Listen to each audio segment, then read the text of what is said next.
and welcome to the very last session of our symposium. We'll try to end it well. My name is Patricia Judd, and I teach at Washburn Law School. You've already seen a number of my other colleagues speak, so it is my turn.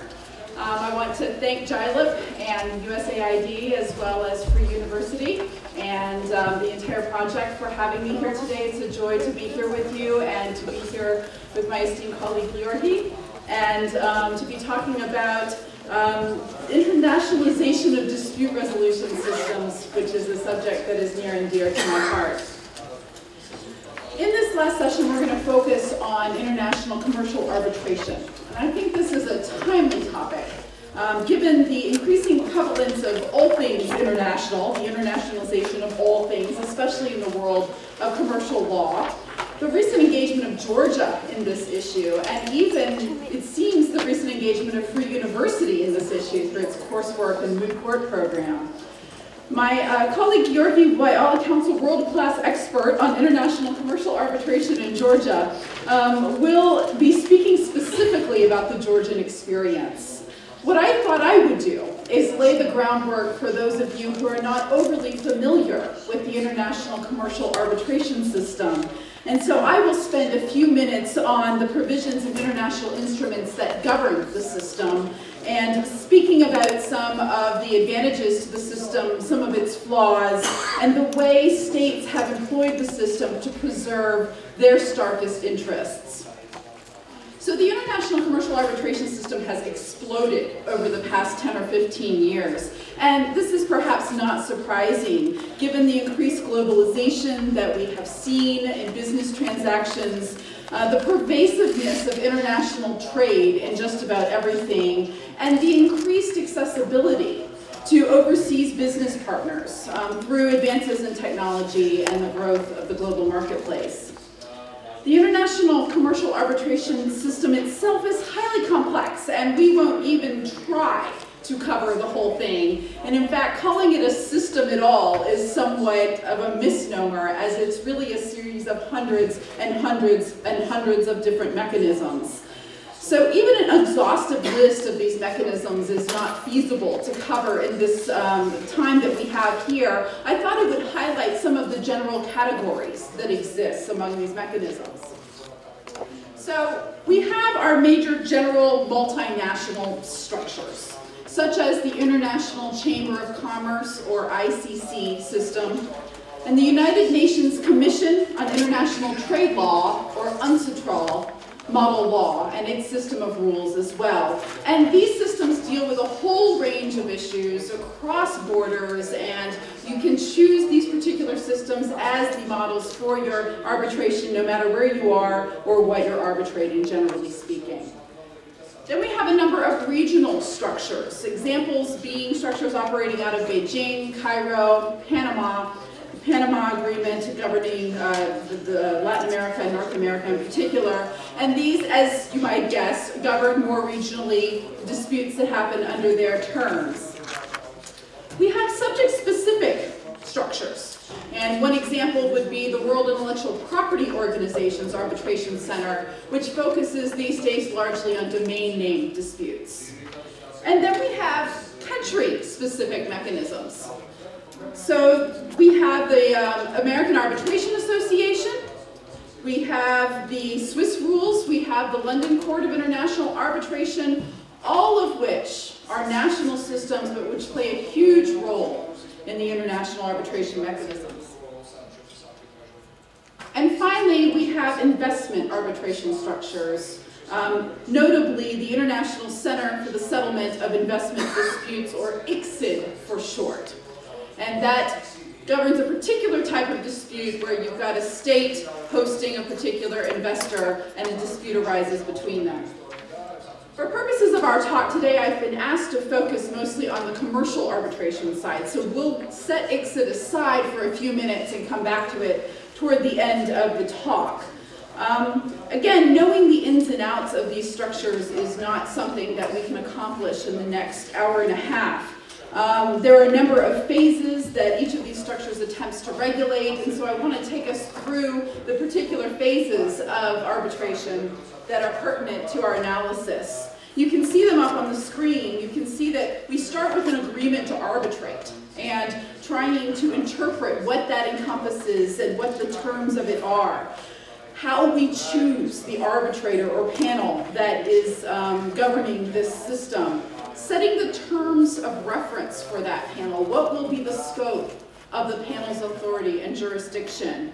And then we have the formal process, if there is one, which there isn't always, where we have formal submissions by the parties, oral presentations, and the like. Then we try to set the parameters of the award. Again, back to jurisdiction. What is it that the panel can award? What is it that it should award in a given case?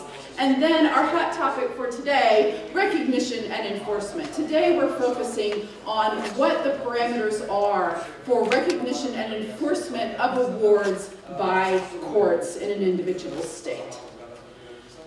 Once an arbitrator or panel has come to a decision in favor of one party or another, that decision must be enforced somehow if the losing party does not voluntarily comply.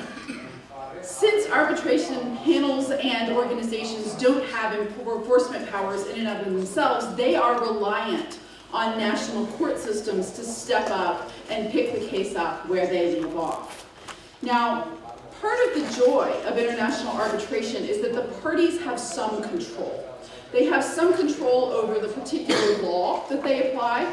They have control over the procedural rules that they employ. They have control over who the panelists are to some extent. And so parties, in order to take advantage of this control, will in fact choose a jurisdiction that is a neutral jurisdiction. So if you've got a party from one state and a party from another state, they'll generally choose to arbitrate in a third neutral state. So this keeps any one country or any one entity from having what we call the home court advantage, right? It's difficult to litigate in somebody else's country using someone else's lawyers, using someone else's court system. And so trying to eliminate the home court advantage is the one goal of the arbitration system. Again, getting the parties into a neutral forum where they can all feel comfortable. But that also means that enforcing the arbitral decision in the country in which it is decided is somewhat rare. Usually, it's a bit of an overstatement, but usually, since they've chosen a neutral jurisdiction, the losing party will not have a huge presence in that country, and therefore probably not a lot of assets to attach to an award. Thus, arbitral decisions usually must be enforced not in the country in which they are rendered, but in another country, a different jurisdiction in which the losing party has assets which can be claimed. So let's say that a Georgian company brings a claim against a US company under an arbitration clause that specifies that they will arbitrate under ICC rules in France.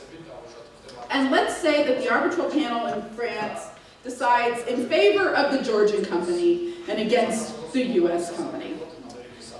The ICC itself has no power to enforce the award, and thus will be reliant upon the national domestic court system of Georgia's chosen jurisdiction to recognize and enforce that award. And so how does Georgia choose a jurisdiction? Well, they can choose any jurisdiction in which they think the US has assets that might be the basis for the award. That's a little bit tricky business, however, because you're not always sure of the particular status of assets until you actually attach them to the award. So you could go down this road of saying we want X, Y, and Z bank account and find that those bank accounts actually contain nothing. Therefore, probably the safest course of action for Georgia here is to try to enforce the award in the US. But the problem with that is that gets us right back to the home court advantage problem that we were trying to avoid in the first place. And so getting the cooperation of the losing party's court system can be tricky, and the court system may have legitimate concerns about enforcing an award that didn't come up through its ranks, using its procedures, etc. So if the US courts are reluctant to implement the decision by awarding assets of the US company to the victorious Georgian company, there's not a viable alternative jurisdiction to which the Georgian company can turn, suddenly the Georgian company's victory seems rather hollow. And so we try to avoid that hollowed victory scenario by regulating this at the international level. And I've listed up on the screen two major instruments that help to regulate when states can and can't, or should and shouldn't recognize and enforce awards that were given in a different state. The principal treaty on the subject is the New York Convention on the Recognition and Enforcement of Foreign Arbitral Awards. It's aptly named. It was concluded in 1958 and has 144 signatories, including the US and Georgia. A similar driving force is the UNCITRAL model law. Again, that's the UN Commission on International Trade Law that has promulgated this model law, which has been adopted by a host of states, including Georgia, not the US, and which echoes much of what the New York Convention has to say. Now, I know that Georg plans to talk specifically about Georgia's implementation of the UNCITRAL model law, so I will leave that to him. But the New York Convention is probably the most groundbreaking instrument that has been concluded in international arbitration law, because it allows parties to try to guard against this potential home court advantage while also allowing states some latitude in ensuring that their obligations to enforce awards doesn't rub against other priorities that they have in their jurisdictions. So let's start by differentiating a couple of concepts. The first thing to keep in mind is that there are essentially two bites at the apple anytime that you have concluded an award. The first bite is a petition to set the award aside, a petition to vacate. And this generally will take place or will be submitted by a losing party in the seat of arbitration. The seat of arbitration being the country in which the arbitration actually took place. So there are a number of grounds which a party can argue that an award should be vacated before it even gets to the enforcement stage. The second bite of the apple is the recognition and enforcement that we're focusing on today, and that is when the winning party then takes that award to the particular chosen jurisdiction and tries to get it enforced and recognized under local law so that it can reach the assets in that jurisdiction. So, difference between recognition and enforcement is important as well. Recognition is simply a defensive move. If I have won on the merits of an arbitration, and the losing party tries to raise that same issue in a domestic court case, I can try to block that domestic court case by saying, listen, this is precluded by an arbitration that has already decided the matter. So we've got a purely defensive move on recognition. Enforcement is the offensive move. That's when the victorious party goes and tries to attach those assets. So you can have recognition without enforcement, but you can't have enforcement without recognition. So we have three principal hurdles to enforcement, which I've given particular names to, which may or may not be terribly good names at the end of the day. I'm calling them procedural grounds for refusal to enforce, substantive grounds for refusal to enforce, and sovereign immunity. Obviously, the last name I didn't give. So the New York Convention and the UNCITRAL model law detail the circumstances, both procedural and substantive, in which a signatory country may refuse to recognize or enforce an arbitral award that has been concluded in another country. The procedural grounds, there are 5 of them listed under Article 5 of the New York Convention. The first being that the parties somehow, or one of the parties was under some sort of incapacity, or that the agreement to arbitrate itself is not valid. So this is going to arise in a situation where a state or a corporation, someone entered into the agreement without the capacity to do so on behalf of the state or corporation. There's a requirement that agreements be in writing as well, and so one of the arguments made for invalidity of the agreement would be that it wasn't properly in writing.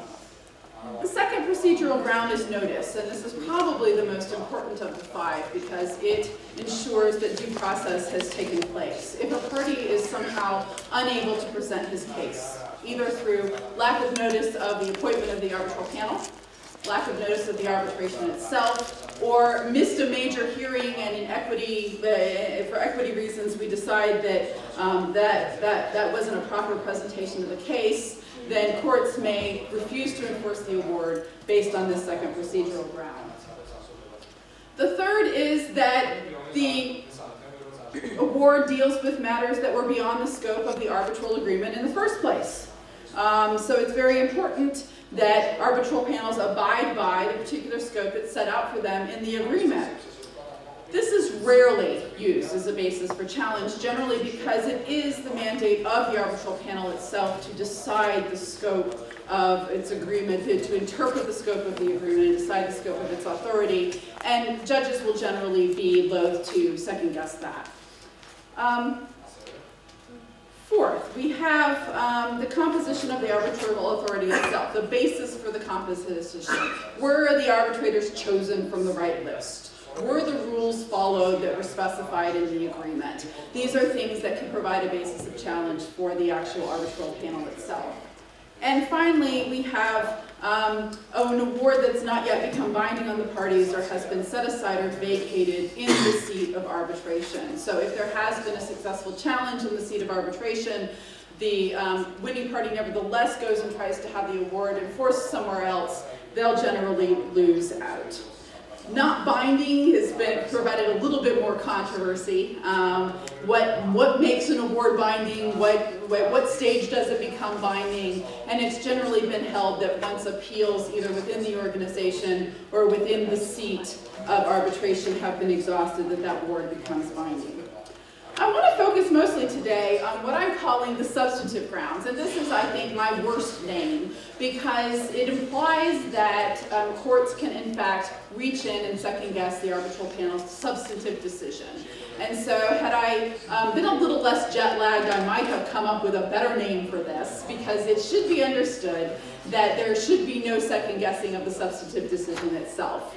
The reason I'm calling them substantive grounds is because you're bringing in substance from the domestic law, domestic policy, in trying to ascertain whether or not an award should be enforced in a particular situation. And so the two grounds that are laid out in the New York Convention and the model law are that the award is not arbitrable, the subject matter of the award is not arbitrable, or that enforcing the award would go against the public policy of the nation in which the award is trying to be enforced. So we're going to focus, I think, mostly on these today because I think that they are the most interesting and they provide this leeway, again, for countries that may be a little bit skeptical about subjecting themselves to this system. I think that they allow the type of balance that people are generally looking for in the system. And so let's talk about arbitrability in a minute. Article 5.2a of the New York Convention provides that recognition and enforcement may be refused if the matter is not arbitrable under the local law. Now the first thing to note here, both with regard to this provision and the public policy provision, is that it is permissible, not mandatory. So it is not required that courts set aside an arbitral award for these purposes. It just gives them the flexibility to consider doing so.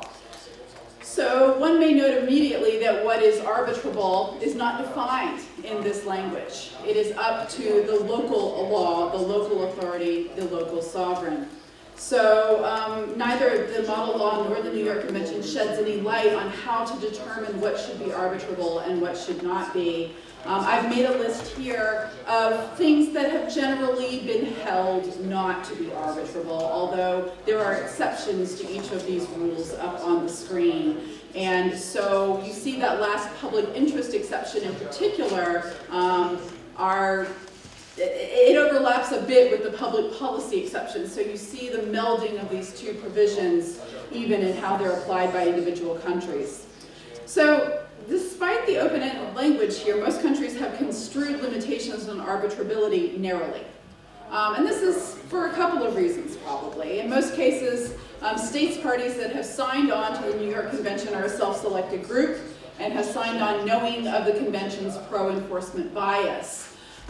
There's also a freedom of contract issue at stake. I think that courts are reluctant to step in and say something is not arbitrable in contravention of what both parties, in fact, have agreed to, unless the courts have a compelling reason to do so. So again, the flip side of that, already expressed, is that countries may be concerned about private parties contracting around a matter of significant public interest. In other words, countries maybe want to be careful about what they allow parties to agree to and enforce in their jurisdictions as a private matter, especially if such enforcement has ramifications for the public. So this is where the public policy exception comes in, and it's this exception that I find most fascinating out of all the provisions of the New York Convention. Article 5.2b provides that recognition and enforcement may be refused if such would be contrary to the public policy of the country in question. So just as arbitrability is left undefined and for each sovereign to decide, so is the discretion wide about what is contrary to public policy. Most states have likewise construed this narrowly, probably for the same reasons just articulated, and they're only holding that matters contrary to public policy will be cabined to the most egregious circumstances. So for example, the US standard, since I was asked to talk a little bit about the US experience, is public policy limitation is limited itself to situations where enforcement would violate the most basic notions of morality and justice. Again, something that we like to say in my law school, language you can drive a truck through as far as it being broad and full of holes, but it also is setting a fairly high bar. That approach hasn't always been uniform, and I want to use as an example of an even broader approach is the Indian law. Indian Supreme Court has held that enforcement may be denied in India if the award is deemed contrary to any fundamental policy of an Indian law, the interests of India, and justice and morality. Again, you can imagine what India may or may not determine to be the interests of India. So fairly broad language there. I've put a couple of other examples up on the screen. Really interesting to me is the Chinese wording, where it's the social and public interest. China has a propensity to define the social and public interest in interesting ways. So I think that standard, but this shows you sort of the range of standards that have been employed by different jurisdictions. And so think about, in any given case, what may be contrary to public policy in a different country. So if you have a contract for a legal activity, contrary to public policy, probably so. If there's activity going on that a country simply doesn't approve of, not illegal, they just find it demeaning or outrageous, can that be a basis for a denial based on public policy? Antitrust implications, here we bleed back into the arbitrability question. Is that, again, is this something that affects the public enough that it should be against public policy? And what about a decision coming out of a jurisdiction that is politically unpopular with the forum state? The forum state being the state in which the award is being enforced. So you can see that there's a ton of discretion here, and states have to balance a desire to protect their own interests with their desire to promote a system wherein their own companies' victorious awards will be recognized and subject to enforcement. So those are the substantive standards. I want to turn now to the third of my 3 bullets, which is the sovereign immunity, and talk about how the doctrine of sovereignty and immunity may impact the enforceability of an award. Doctrine of sovereign immunity, of course, traditionally holds that a sovereign state will be neither subject to the jurisdiction of its own internal courts nor to the jurisdiction of a body in another state. So the question, as we have increasing involvement of states themselves in the international arbitration system as commercial players or as host states in investment treaties, how the doctrine of sovereign immunity plays out in that context. Neither the New York Convention nor the model law addresses this. So this has been developed apart from those 2 major guiding instruments. And the obvious answer may be that if states have submitted themselves to an arbitration agreement or a bilateral investment treaty, that the right thing to do is to subject themselves to, in fact, the arbitral process. And so it can be an act of sovereignty in and of itself to subject them to this process. But that has not always been very clear-cut. And courts have looked at a number of factors in trying to determine whether or not states should be held to this arbitration agreement. Most of the time they're looking at what capacity the state is acting. Are they acting in a commercial capacity? Are they acting as commercial players? And so most states will approach an arbitral process by waiving sovereign immunity for situations in which they are acting as commercial participants in the market. However, the law has really bifurcated the concept of consent, such that consent to the arbitration itself doesn't necessarily equal consent to enforcement of the arbitration. And this has been a significant, or has the potential to be a significant problem by which states may have consented to the initial process, but it doesn't lead anywhere because you can't really enforce the award. So courts have looked to, well, can you enforce it against some of the state's property but not other of the state's property, and how broadly should we define that? And generally property that is being used for commercial purposes is subject to attachment for award purposes. So you can see that that's also language that you can drive a truck through. What is being used for commercial purposes and what is not?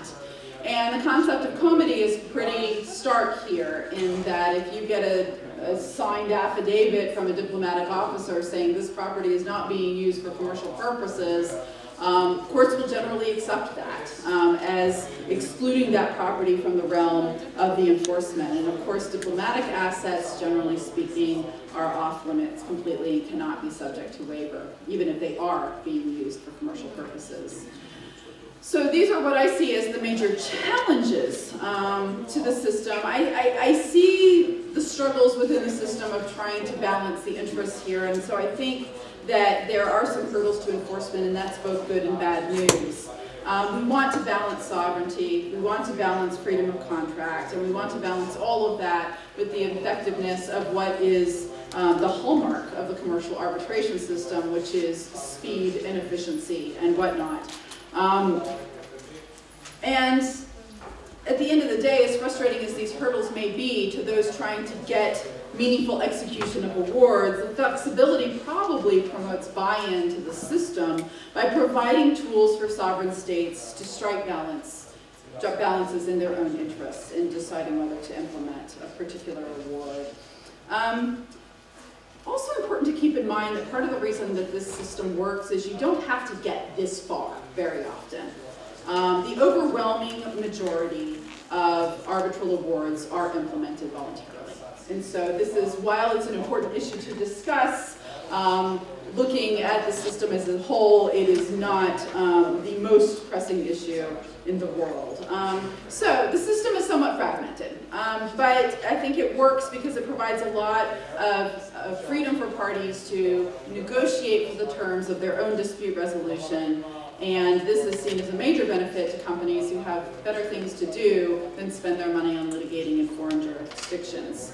So I will end there, but I want to just highlight a few thoughts about where we're headed with this, recent trends. And there's been a lot of talk about this as the major model rules have been revised over the last couple of years. The increasing judicialization of the arbitral system, is it losing its comparative advantage in the marketplace because we've moved towards a more judicial-based model? There are more and more bilateral investment treaties being negotiated, so this problem of state sovereign immunity and whatnot is only going to be exacerbated in the next 10 or 20 years. We're also trying to seeing the structures trying to keep up with the times, try to relax perhaps some of their really formal requirements. The writing requirement has been in the news quite a bit as we move toward an electronic model of commerce, what constitutes a writing and what does not. And so in all of this, as rules are revised and systems are converging, I pose the question of whether we're reaching a point where there's increased so much homogeneity that these hundreds and hundreds of systems are going to be duplicative of one another. So I think that we should continue to explore the international commercial arbitration system, trying to tackle some of its wrinkles while growing it in positive ways, because states are using it, companies are using it, and I see that right now it's my opinion that it works better than anything else that's out there. Thank you.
მოგესალმებით, გეორგი ოფიცერწვაძე, თავისუფალი უნივერსიტეტის მოწვეული პროფესორი და იურიდიული ფირმა JNT კონსალტინგის მმართველი კაპიტანი. დიდი მადლობა, რომ ყოფნით მოთმინება და ბოლო მოხსენების ბოლო ნაწილზეც რჩებით და უსმენთ. მე შევეცდები, რომ როგორც მინიმუმ იმედები არ გაგიცუროთ და რაიმე საინტერესო შემოგთავაზოთ ამ საღამოს. Patricia უკვე ისაუბრა ზოგად პრინციპებზე, რაზეც დგას საერთაშორისო არბიტრაჟო განხილვა და რასაც ეფუძნება ზოგადად საერთაშორისო არბიტრაჟი. პირველი სლაიდი, რომელსაც ვხედავ, ქვია არბიტრაჟის განვითარება საქართველოში, თუმცა ალბათ რო დავწერე, მე დავფიქრდი, რომ უმჯობესი იქნებოდა ალბათ, რომ დაარქეოდა არბიტრაჟის განვითარება საქართველოში, იმიტომ რომ პერიოდი რომელსაც აი ეს პირველი სლაიდი ეხება, ალბათ უფრო კარგად იქნება აღწერილი ამ სიტყვით, როგორ არ იყო საქართველოში არბიტრაჟი განვითარებული და რამ გამოიწვია ის, რომ ჩვენთან ეს ინსტიტუტი არ აღმოჩნდა საწყის ეტაპზე წარმატებული. პირველი და ყველაზე მთავარი მიზეზი, ჩემი ღმერთწმენით და ნამდვილად შემიძლია გითხრათ, რომ ქართული იურისტების აბსოლუტური უმრავლესობა იზიარებს ამ მოსაზრებას, იყო ის კანონი, რომელიც 97 წელს იქნა მიღებული, რომელსაც ეკვა კანონი კერძო არბიტრაჟის შესახებ. ეს კანონი რამდენიმე ბილად რო თქვა გაუგებრობას ითვალისწინებდა, რომელსაც ძალიან სერიოზული კატასტროფა წარმოშვა შემდგომში პრაქტიკაში. პირველი გაუგებრობა ეს იყო აბსოლუტურად უკონტროლო დატოვება საარბიტრაჟო განსაკუთრებების ცნობისა და აღსრულების, ანუ ისევ როგორც ნოტარიუსი გასცემს საახსოვებო წარწერას, არბიტრაჟი შეძლო გაიცა საახსოვებო წარწერა, რომელიც რატომღაც შედგება იქცა საახსოვებო ფურცლად. ანუ არბიტრაჟები აბსოლუტური უმრავლესობა, რომელსაც თანაც მე მქონდა შეხება მაგალითად ამ ახალი კანონის ძალისშემწმამდე 2010 წლამდე, არსად აღწერენ საახსოვებო წარწერას, თუმცა ეს მხოლოდ ტერმინოლოგიური პრობლემა არ არის. და მეორე და ყველაზე მნიშვნელოვანი პრობლემა, რომელიც ამ კანონის მოქმედებას უკავშირდებოდა, რატომღაც არბიტრაჟებმა ჩათვალეს და არავინ არ გააკონტროლა ეს საკითხი, რომ მათ ჰქონდათ ასევე ყადაღის დადების უფლება. ანუ ქონებაზე ჰქონდათ ყადაღის დადების უფლება ყოველგვარი საახსოვებო ფურცლის სასამართლოსაგან მიღების გარეშე. ანუ არბიტრაჟები ადებდნენ ყადაღას და სხვა შორის ძალიან კომიკური სიტუაცია არის ახლა პრაქტიკაში შექმნილი. აი მაგალითად თუ 2008 წელს კერძო არბიტრაჟის მიერ ყოველგვარი კონტროლის გარეშე დადებულ ყადაღას, რომელიც საჯარო რეესტრში ამოვარდება, გინდათ რომ რამე მოუხერხოთ, ფაქტობრივად ვერაფერს ვერ მოუხერხებთ, იმიტომ რომ სასამართლო ამბობს, რომ ეს მისი კომპეტენცია არ არის, იმიტომ რომ 2008 წელს ეს მისი კომპეტენცია არ იყო. ის არბიტრაჟი როგორც წესი ასე ხდება ხოლმე, არბიტრაჟი რომელიც 2008 წელს და არ არსებობს, ანუ აღარ არის და გამომდინარე თქვენ რჩებით სრულ ჩიხში რა უნდა გააკეთოთ ამ დროს და როგორც წესი კონსტიტუციის 52 მუხლია თორწები და მიმართოს სასამართლოს. თუმცა მოთხოვნა როგორ უნდა ჩამოაყალიბოს, რას თხოვს სასამართლოს და რა გინდეს ძალიან რთული საკითხი არის თქვა ფორმულირების თვალსაზრისით. Ქვემდგომი სასამართლოების პრაქტიკა ძალიან საინტერესო საკითხი იყო, განსაკუთრებით მინდა გავამახვილო ყურადღებას არბიტრაჟის შეთანხმების ფორმულირებებზე, რომლებიც სასამართლოს მიერ არანაირად არ კონტროლდებოდა. მაგალითად, უამრავი გადაწყვეტილება შეიძლება ნახოთ ასეთი ძველი 2002, 2003, 2004, 2005 და ასე შემდეგ, სადაც წერია, რომ მაგალითად არბიტრაჟის არჩევის უფლება აქვს მოსარჩელის. ანუ სადაც წავა მოსარჩელი, იქ უნდა წაყვეს მოპასუხე. ძალიან საინტერესო ფორმა არის არბიტრაჟის შეთანხმების, ასევე ასეთ ფორმა მაგალითად ხარე შეუძლია მიმართოს არბიტრაჟს ან სასამართლოს და რომელიც დაასწრებს და პირველი მიმართავს იქ წავდნენ ხარეები. ანუ ასეთი უცნაური ფორმულირებების საარბიტრაჟო შეთანხმებები არ უქმნიდა მაშინ სასამართლოს პრობლემას, რაც ძალიან საინტერესო განვითარებას პოვებდა პრაქტიკაში, განსაკუთრებით ალბათ ყველასთვის ვინც ამ დარბაზში არის ცნობილი კერძო პირების მიერ ფულის გასესხებისა და არბიტრაჟებთან ერთად თანამშრომლობის ძალიან კარგი პრაქტიკა, მათი მოგონილია მოსარჩელის არჩევით წასვლა არბიტრაჟში და შემდეგ იქ არბიტრი რომელიც უკვე ელოდება მას ამ საკითხთან დაკავშირებით და თან დიდი ხანია და გულის ფანცხალით ელოდება. უზენაეს სასამართლოს სასახელოდ ასე ვთქვათ, ყოველგვარი როლის გარეშე უნდა ითქვას, რომ მათ შეეცადნენ 2007 წელს მაგალითად არსებობს ასეთი გადაწყვეტილება, რომელთაც უზენაესმა სასამართლომ სასახად თქვა, რომ ყადაღის დადება არბიტრაჟის მიერ არის გამორიცხული, არ შეიძლება ასეთი რამე და ის მუხლი იყო აბსოლუტური გაუგებრობა, უბრალოდ ამას არ აკონტროლებს არავინ. მუხლი კანონში, რომელსაც არბიტრაჟები უთითებდნენ, შეგიძლიათ ნახოთ არბიტრაჟების გადაწყვეტილებები, ეხებოდა მტკიცებულებების უზრუნველყოფას და არას არჩევის უზრუნველყოფას. ანუ იქ იყო რომ თუ არბიტრმა ვერ მოიყვანა მოწმე იძულებითო, მაშინ სასამართლოს უფლება აქვს მოიყვანოს ეს მოწმე და მოსმენების ოქრე გადასცეს არბიტრაჟს. ანუ საკითხი ეხებოდა მტკიცებულების უზრუნველყოფას. უბრალოდ ვიღაცეებმა მტკიცებულების უზრუნველყოფა ვერ განასხვავეს არჩევის უზრუნველყოფისგან და ძალიან საინტერესოდ განავითარეს ეს მიმართულება. რაც შეეხება უცხოური საარბიტრაჟო გადაწყვეტილებების ცნობასა და აღსრულებას საქართველოში, ეს ძალიან საინტერესოდ იყო ფორმულირებული, რომ ეს იყო საკითხი, რომელსაც არაფერი არ არეგულირებდა საერთოდ და იყო სრული თავისუფლება ინტერპრეტაციის. თუმცა პატრისიამ უკვე ისაუბრა ძირითად საერთაშორისო ხელშეკრულებებზე, რომლის წევრიც არის საქართველო, მაგალითად ჩვენ ნიუ-იორკის კონვენციის წევრი ვართ 94 წლიდან, თუ არ ვთქვი, ასევე 94 წლიდან ვართ ვაშინგტონის კონვენციის წევრი, რომელიც საინვესტიციო დაავებთან დაკავშირებით საარბიტრაჟო განხილვებში სახელმწიფოს მონაწილეობას გულისხმობს. თუმცა უნდა ითქვას, რომ ეს საერთაშორისო ხელშეკრულებებში მონაწილეობა აბსოლუტურად არ აისახებოდა საკანონმდებლო ბაზაში, ანუ არ არსებობდა კანონი, რომელიც გეტყოდათ, როდესაც თქვენ უცხოური ამაღლად ხართ ადვოკატი, ქონია ძალიან შეერთებული შემთხვევა, უცხოური საარბიტრაჟო გადაწყვეტილებით მოგაძებთ ხარე და მას სურს რომ აღასრულოს ეს გადაწყვეტილება. რა პროცედურა ითვალისწინებდა ამაზე პასუხი 2009 წლის 19 ივნისამდე საქართველოში არ იცოდა არავინ. ანუ ცალსახა პასუხი არ არსებობდა შესაბამის საკანონმდებლო რეგულირების არარსებობის გამო. ძალიან საინტერესო პრაქტიკა განავითარა საქართველოს უზენაესმა სასამართლომ. მათ რატომღაც ნიუ-იორკის კონვენცია უარყვეს და გადავიდნენ ძირითადად მინსკის კონვენციის გამოყენებას. ეს მინსკის კონვენცია იყო DSFS ფარგლებში უცხოურ სასამართლო გადაწყვეტილებების ცნობასა და აღსრულებას ეხებოდა და ყველაზე საინტერესო აქ ის იყო, რომ მინსკის კონვენციაში პირდაპირ წერია, რომ მისი გამოყენება არბიტრაჟის ცნობისა და აღსრულების დროს არ შეიძლება.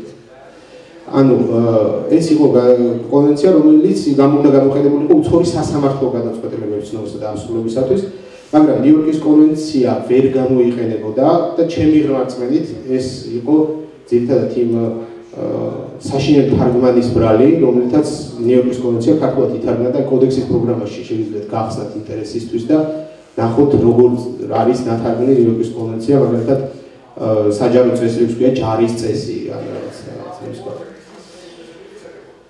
აი ყველაფერმა გამოიწვია ის, რომ ფაქტიურად საერთაშორისო სტანდარტებთან ოდნავ მიახლოებულად მაინც უცხოური არბიტრაჟო გადაწყვეტილების ცნობა და აღსრულება არ ხდებოდა და ვერც მოხდებოდა.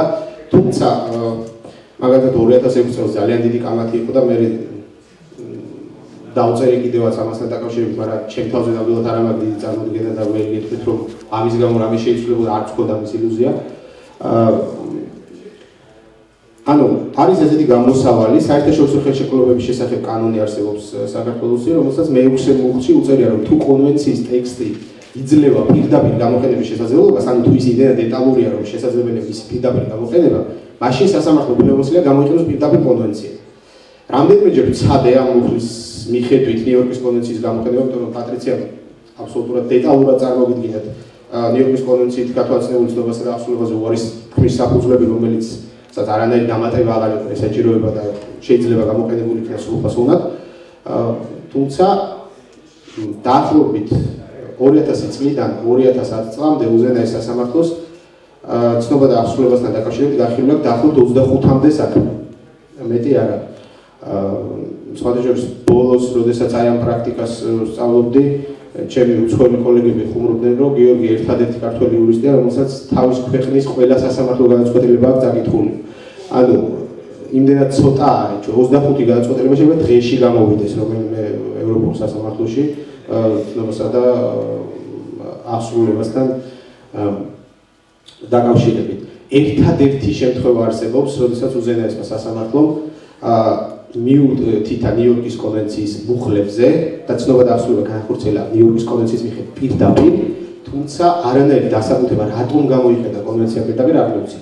ანუ პირდაპირ გამოიყენა კონვენცია, რაც რა თქმა უნდა მისასალმებელია და როდესაც პრაქტიკის თვალსაზრისით მჭირდება ხოლმე ყოველთვის ამ გადაწყვეტილებას ვიშველიებ, იმიტომ რომ ძალიან კარგი გადაწყვეტილება მართალია ეს გადაწყვეტილება აბსოლუტურ უმცირესობაშია მინსკის კონვენციის მიხედვით ცნობილ გადაწყვეტილებებთან მიმართებაში, მაგრამ მაინც ეს ერთი კარგი გადაწყვეტილება ჩემი აზრით მაინც რაღაცას ნიშნავს.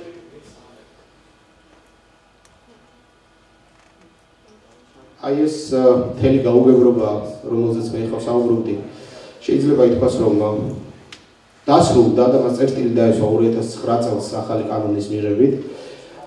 ახალი კანონი არბიტრაჟის შესახებ მისი ყველაზე დიდი ღირსება, რაც აუცილებლად უნდა აღინიშნოს, არის ის, რომ ის ემყარება მთლიანად საერთო საერთაშორისო სავაჭრო სამართლის კომისიის იუნსიტრალის მიერ 1985 წელს მიღებულ და 2006 წელს გადასინჯულ მოდელურ კანონს. საქართველოში არსებობს სტერეოტიპი, როდესაც ამას ამბობ, ხოლმე ჩნდება სპეციფიკის გზნობა, რომ რახან რაღაცა გაეროს დოკუმენტს ემყარება, იმიტომა კარგი.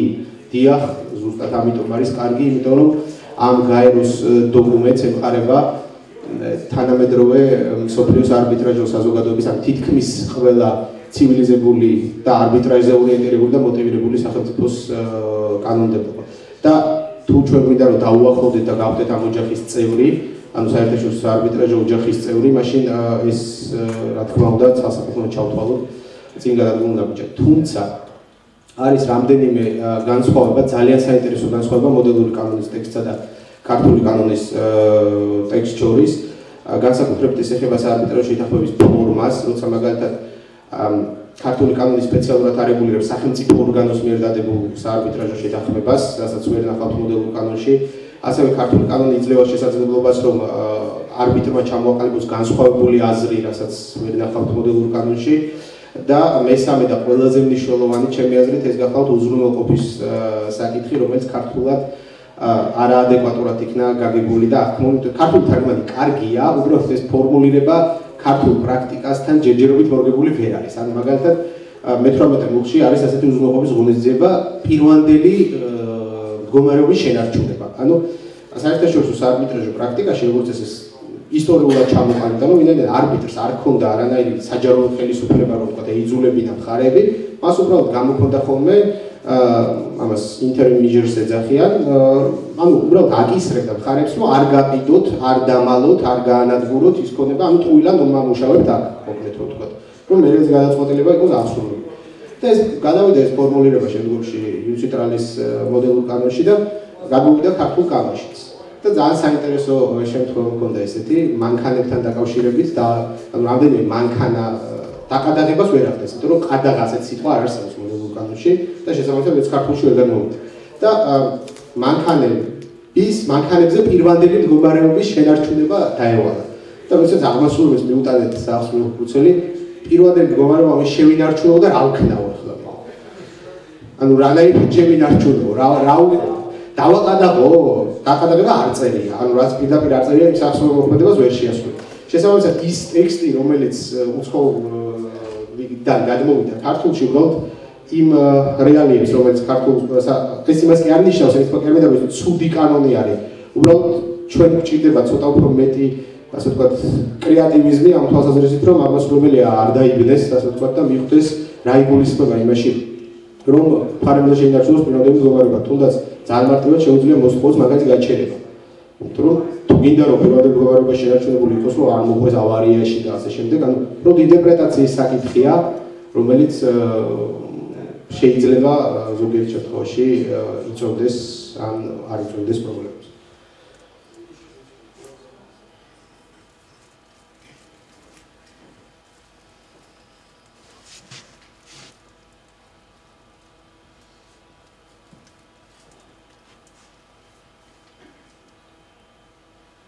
ეხება ცნობისა და აღსრულების სამართლებრივ რეგულირებას. მინდა გითხრათ, რომ ქართულმა კანონმა მთლიანად გადმოიტანა კოპირება გააკეთა ნიუ-იორკის კონვენციის მეხუთე მუხლის, იგივეს აკეთებს აბსოლუტურად მოდელური კანონის თუ არ შეიძლება 35 მუხლი, ანუ ამ მხრივაც ჩვენ მივყვებით იმ საერთაშორისო პრაქტიკას, რომელიც არსებობს და ის ფორმულირებები, რომელიც ჩამოყალიბებულია ქართულ კანონში ცნობასა და აღსრულებასთან დაკავშირებით, ძალიან მოკლედ აბსოლუტურ შესაბამისობაშია საერთაშორისო სტანდარტებთან და რაც ყველაზე მთავარია, აბსოლუტურ შესაბამისობაშია ასევე ქართულ რეალობასთანაც.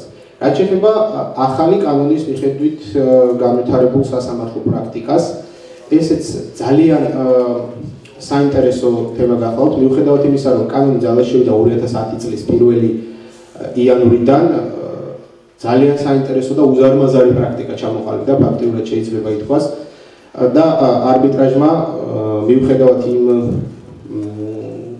სკეპტიკური დამოკიდებულებისა, რომელიც თავიდან არსებობდა, რომ არანაირი კანონი ამას არ უშველის და არაფერი არ გამოვა ამისგან და ეს იმდენად ჩაძირულია ასე ვთქვათ, საეჭვო რეპუტაციაში, რომ მისი გასუფთავება თითქმის შეუძლებელია და შემდეგ ასე ნამდვილად არ არის. ყველაზე მე ძალიან ასე ვთქვათ, დეტალურად ვაკვირდები ამ პრაქტიკის განვითარებას და ყველაზე მისასალმებელი, რაც ხდება ბოლო 2 წლის განმავლობაში, ეს არის ბოლო 10 წლის განმავლობაში სოკოებივით მომრავლებული მუდმივმოქმედი არბიტრაჟები იხურებიან ერთმანეთის მიყოლებით. ანუ ისინი ვეღარ აკეთებენ, ვეღარ აძლევენ თავიდან ფანტაზიას გასახანს, რომელსაც ძალიან საინტერესოდ აძლევდნენ 2008-2009, მაგალითად არასდროს დამოუწყდება 2006 წელს საავსრულებელ ბიუროში 1 საათის განმავლობაში არბიტრაჟის წარმომადგენელმა 3-ჯერ შეცვალა საავსრულებელ ფუნქციები. ანუ იქვე წერდა ფუნქციებს. გამოვიდო და დაწერდა და დაარტყავდა ბეჭედს, შემოbrunდებოდა უკან. კიდე გამოbrunდებოდა. ანუ ეს არავინ ამას არ უკონტროლებდა და ყველაზე მთავარია ეს კანონიერი იყო. ანუ არსად არ წერია რომ ოფისში უნდა წახვითებო ფუნქციებზე ბეჭედი დაარტყა, ხო? გამოვიდო და იქვე დაარტყავდა ბეჭედს, დაბრუნდებოდა უკან და შემოbrunდა. რაღაც შეცდომაზე კიდე ეთქოდნენ აღმასრულებლები ან მეორე მხარესად და ეს ცოტა არ არის სწორი და იქნება ეს რა პრობლემა, 10 წუთში დაბრუნდებოდა ხოლმე უკან ახალი ფუნქცია. ანუ ეს პრაქტიკა შეიცვალა მთლიანად, რაც ამ კანონის ყველაზე დიდი დამსახურებაა და მოხდა ის, რომ თქვენ უკვე არბიტრაჟის გადაწყვეტილებას ვეღარ აღასრულებთ, თუ ეს სასამართლოში არ წაიღეთ. განსჯადობის საკითხი ჩვენთან ანუ ძალიან ისეთი დივერსიფიკაციული მოდელი აირჩია ქართულმა კანონმდებლობმა. პირველი ინსტანციის სასამართლოებს ევალებათ დაეხმარონ არბიტრაჟებს მოწმის დაკითხვაში, მტკიცებულებების მოძიებაში და არა ყადაღის დადებაში. მეორე ინსტანციის აპელაციის ინსტანციას ევალება შიდა, ანუ საქართველოს რეზიდენტებს შორის განხილული დავასთან დაკავშირებით გამოტანილი საარბიტრაჟო გადაწყვეტილების ცნობა და აღსრულება და უცხოური საარბიტრაჟო გადაწყვეტილებების ცნობა და აღსრულება ევალება საქართველოს უზენაეს სასამართლოს. ძალიან საინტერესო განვითარდა სააპელაციო სასამართლოებში პრაქტიკა, ვამბობდი და აზრი აღარ დავასრულე. მიუხედავად იმისა, რომ სახელმწიფო ბაჟი, რაც ჩემი აზრით მე პირადად ვფიქრობდი, რომ ეს ძალიან უარყოფითად აისახებოდა არბიტრაჟებზე, ანუ სახელმწიფო ბაჟი რატომღაც იგივე ოდენობის მოითხოვება გადაწყვეტილების ცნობას და აღსრულებისათვის, რაოდენობისა ჩვეულებრივ სასარჩელო წარმოების დროს. რაც ძალიან დიდია რაოდენობრივად, ანუ მაგალითად საარბიტრაჟო მოსაკრებლის სახით ვერთით 1 ან 2%-ს, შემდგომში ამ გადაწყვეტილების ცნობის და ასრულების უნდა გადაიხადოს კიდე 3%, რაც ჯამში 5 და უფრო მეტი პროცენტიც გამოდის ზოგჯერ. და ეს ყველაზე ასე ვთქვათ უარყოფითი ჩემი აზრით ამას ისა აქვს, რომ ძირითადად არბიტრაჟების მომხმარებლები საქართველოში არიან კომერციული ბანკები, დიდი ბანკები და შემდგომში ეს ბაჟი მთლიანად ეკისრება მოპასუხეს, ანუ ეკისრება ძირითადად კორპორატიულ კლიენტურასთან დადებულ ხელშეკრულებებში ითვალისწინებენ როგორც წესის არბიტრაჟო შეთანხმებებს. ანუ ეს შემდგომში უარყოფითად ან ბანკებზე არ აისახებენ და უარყოფითად. თავიდან ძალიან კარგად მოსწონს ბანკებს ჰქონდათ უარყოფითი რეაქცია, მაგრამ ერთ-ერთ თვეში გაჩერდნენ. იმიტომ რომ მათ გააცნობიერეს, რომ რეალურად ისინი ფულს არ კარგავდნენ, უბრალოდ ცოტა უგვიანდებოდათ ამ ფულს უკან დაბრუნდნენ. თორემ მაინც მოპასუხეს ეკისრებოდა ეს ყველაფერი და სასამართლოსაგან განსხვავებით არბიტრაჟი არ არის შეზღუდული უბდური მომსახურების ხარჯების დაკისრებაში. თუ ჩვენ ვიცით, რომ სასამართლო შეუძლია მარტო 4% თუ 2000 ლარი თუ რაღაც ამის კომბინაცია დააკისროს უბდური მომსახურების სახით, არბიტრაჟი შეუძლია ნებისმიერ. მე მაგალითად მინახავს უბდური მომსახურების სახით 55000 ლარი როგორ დააკისრა არბიტრაჟმა მხარეს, ანუ მეორე მხარის იურიდიული მომსახურების ანაზღაურების სახით. თბილისის სააპელაციო სასამართლოს პრაქტიკას გაცილებით უკეთ ვიცნობ ობიექტური მიზეზების გამო ვიდრე ქუთაისის პრაქტიკას, თუმცა მინდა გითხრათ, რომ რაც კარგად გააკეთა სააპელაციო სასამართლომ თავიდანვე და კარგად აუღო ალგო სიტუაციას, იყო ის, რომ მათ შეიმუშავეს თავიანთი შიდა მოხმარებისთვის, თუმცა მინდა გითხრათ, რომ დიდი მადლობა რამდენიმე მოსამართლეს ჩემთვის გახდა ხელმისაწვდომი, თავიანთი შიდა მოხმარებისათვის შეიმუშავეს რეკომენდაციები. ანუ როგორ უნდა ემოქმედათ ერთიანი სტანდარტით, რომ არ მომხდარიყო რაიმე და ასე ვთქვათ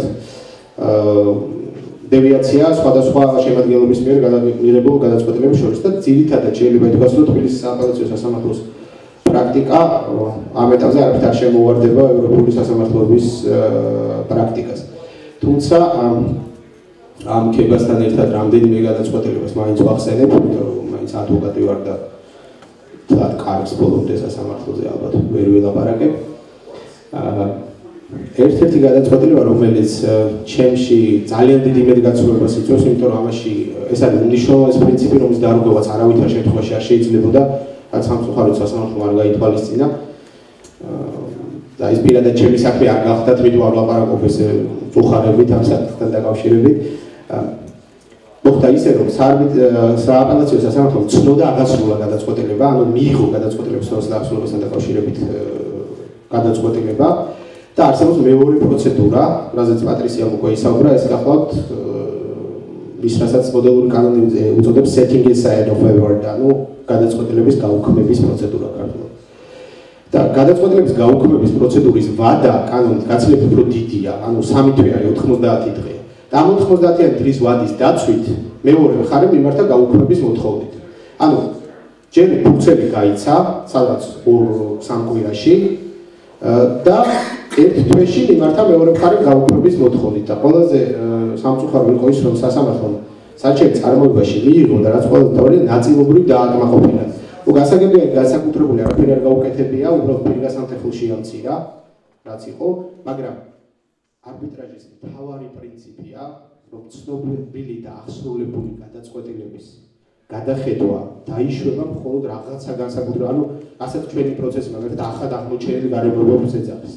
და ისე უბრალოდ ყოველგვარი მოტივაციის გარეშე მხარის მიერ, რომ აი ვთქვათ, მხარე არ გააყო, ყველა საინტერესო ის იყო, რომ მხარეს ცნობა და აღსრულების დროს საერთოდ არ წარმოუდგენია არანაირი დოკუმენტი. როდესაც მას გაეგზავნა და უთხრეს, რომ წარმოადგენს შენი მოსაზრება, საერთოდ გაჩუმდა. და ეს პროცედურა და ყველაფერი რაც არის საფუძვლები კანონში ერთი და იგივეა და ერთი ადვოკატი მიმტკიცებდა პარლამენტს, რომ შეეშალავეს, რომ დააკოპირაო და დაკოპირებულია. არ არის ერთი და იგივეა, მაგრამ ერთი და იგივეა, იმიტომ რომ კონტროლის ორმაგი მექანიზმი არის. ანუ როდესაც შენ ცნობა და აღსრულებას აკეთებ, მეორე მექანიზმი არის გაუქმება. მაგრამ ეს არ ნიშნავს, რომ ორივე მექანიზმის ერთდროულად გამოყენება შეიძლება. ეს მექანიზმები ერთმანეთს აკონტროლებენ და არა ისე, რომ ორივე ერთად შეიძლება რომ გამოიყენო.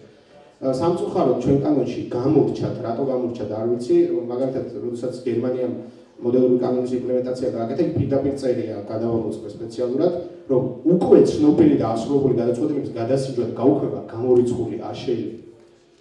კიდევ ერთხელ ვიმეორებ, თუ არ არის ესეთი საფუძველი, რომელიც მანამდე არ იყო ცნობილი და რაღაცა ისეთი არ მოხდა, რომელიც როცოდნოდა იმ სასამართლოს არ გამოიტანდა იმ ცნობასა და აღსრულებას. და მეორე გადაწყვეტილება, რომელზეც მინდა ყურადღება გავამახვილო, ეს გახლავთ გადაწყვეტილება, რომლითაც სასამართლომ მუდმივ მოქმედ არბიტრაჟს დაავალა ემოქმედა დიპლომატიური არხებით, რაც ასევე არასწორია.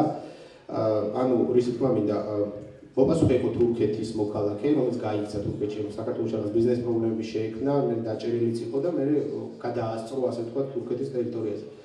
ჩაბარება ვერ ხერხდებოდა, იმიტომ რომ იმალებოდა და ასე შემდეგ. და რამდენიმე ცდელობა, რაც 27 ბუხში წერია არბიტრაჟის კანონში, რომ შენ თუ რამდენიმე ცდელობას მოპასუხისებს ჩაბარების კეთილს ინდისიერად ადასტურებ არბიტრაჟთან მიმართებაში, მაშინ ეს ითვლება ჩაბარებულა. ანუ არ გაცნობთ, რომ მარტივი და ლიბერალური მექანიზმია, ვიდრე სასამართლოსთან მიმართებაში არსებობს. მიუხედავად ამ ნორმისა, სასამართლომ მაინც დაავალა არბიტრაჟს, მოკლედ არბიტრაჟს, რომ იმოქმედო დიპლომატიური არხებით, ანუ მიმართეო საქართველოს იუსტიციის სამინისტროსო, სამინისტრო მიმართოსო, თურქეთის საელჩოსო და ასე შემდეგ. და იმან მერე უკან. ეს არის აბსოლუტურად არასწორი პრაქტიკა, იმიტომ რომ პირველი არბიტრაჟი არის კერძო სუბიექტი. ის არ არის სასამართლო, მიუხედავად იმისა, რომ ასრულებს იგივე ფუნქციას, რასაც სასამართლო ასრულებს.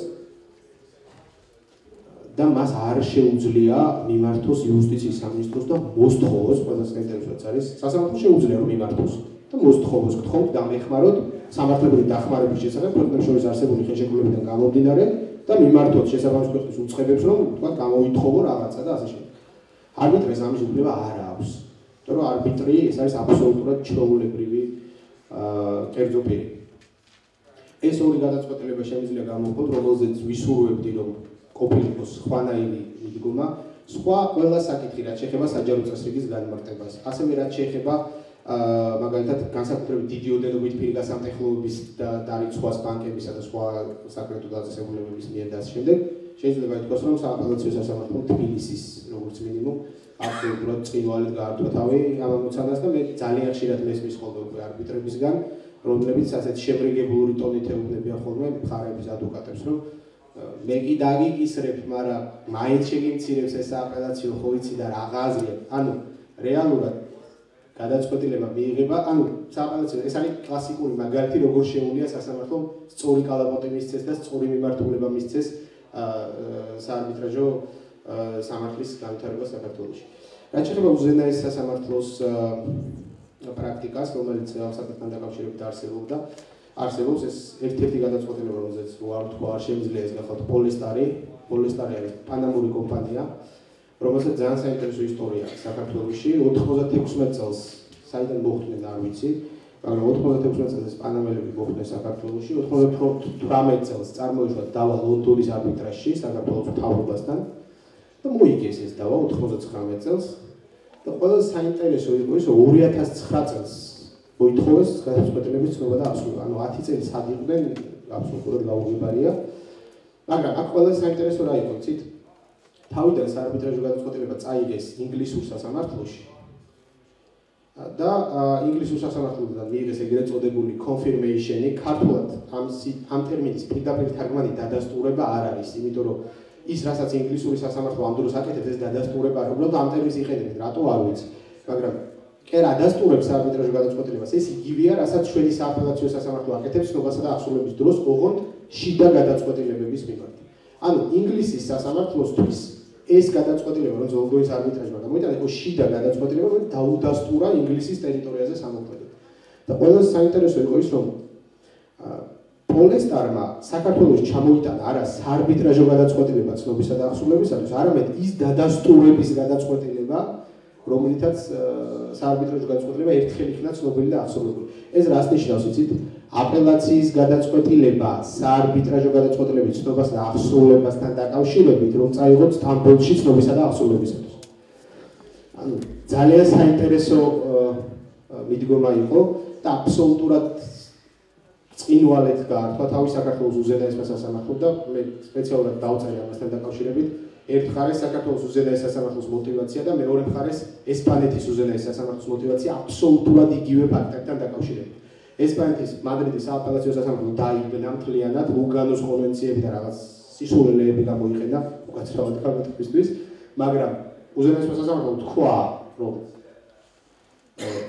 ესპანეთის უზენაესო სასამართლო თქვა, რომ ეს არ შეიძლება, იმიტომ რომ ეს არის იმის შიდა მოხმარების დოკუმენტი, რომლის წაღება სხვა ქვეყანაში ცნობას და ახსოვებისას და არ შეიძლება, იმიტომ რომ ეს არ არის საბოლოო გადაწყვეტილება. საქართველოს უზენაესმა სასამართლომაც თქვა ზუსტად იგივე, რომ ის გადაწყვეტილება, რომელიც ინგლისიდან იქნა ჩამოტანილი, ძალიან საინტერესო ერთი ფაქტი კიდევ Queen's Bench-ის მიერ მიღებული გადაწყვეტილებაა და ქართულად ძალიან ხრა იწვალეს, როგორ ერთად დედოფლის კამი ძალიან სუდაც იღებდა და დედოფლის კამის, მაგრამ ბოლოს დარჩა მაინც რომ დედოფლის კამის სასამართლოს გადაწყვეტილება არ იქნეს ცნობილი და აბსოლუტური. შეჯამების სახით მინდა გითხრათ, რომ რეალურად დღევანდელი მდგომარეობით შეიძლება ითქვას, რომ კმაყოფილების საფუძველს იძლევა საარბიტრაჟო გადაწყვეტილებების ცნობისა და ახსოვების დღევანდელი პრაქტიკა, თუმცა არსებობს რაღაცა პატარ-პატარა ხარვეზები, რომლის გამოსწორებაც სასურველი იქნებოდა მომავალში. განსაკუთრებით პირველ ინსტანციასთან დაკავშირებით მინდა შეჯამებისთვის სპეციალურად შემოვინახე. ყველასთვის ცნობილია, რომ ორი სახის არბიტრაჟი არსებობს, მუდმივი მოქმედი და ad hoc, ანუ ყოველი კონკრეტული შემთხვევისთვის შექმნილი არბიტრაჟი და რატომღაც ქართულ სასამართლოს პირველ ინსტანციას ყოველ შემთხვევაში აპელაციის პოზიცია ჯერჯერობით არ მინახავს.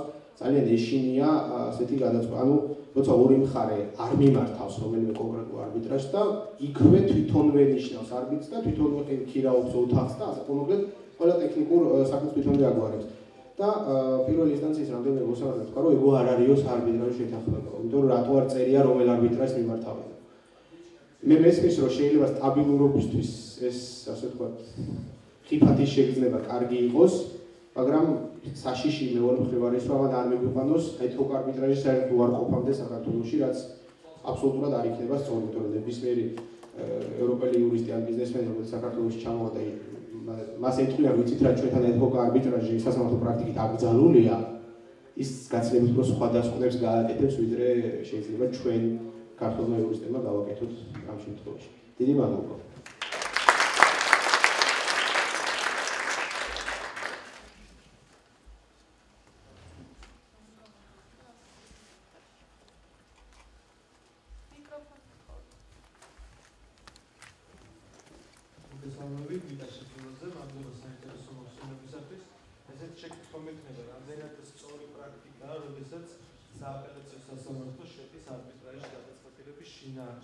ანუ რაც თქვენ ახსენეთ, მაგალითად პირიქა სამართლის შემცირებასთან დაკავშირებით. ანუ როდესაც აი ხომარ კლაუს ან არბიტრაჟის გადაწყვეტილია საარბიტრაჟის მხარეების შეთანხმება კონკრეტულ არბიტრაჟზე, არბიტრაჟმა თავისი კვალიფიკაციის რაღაც გადაწყვეტილება მიიღო, ამ დროს სააპელაციო სასამართლო იქ შეიძლება მათ გარდა პირიქა სამართლის ფაქტორებზეც გაამართლოს ყურადღება რაღაც არასწორად მოხდა ამ ესე შემთხვევაში. თქვენი აზრი საინტერესო იქნება.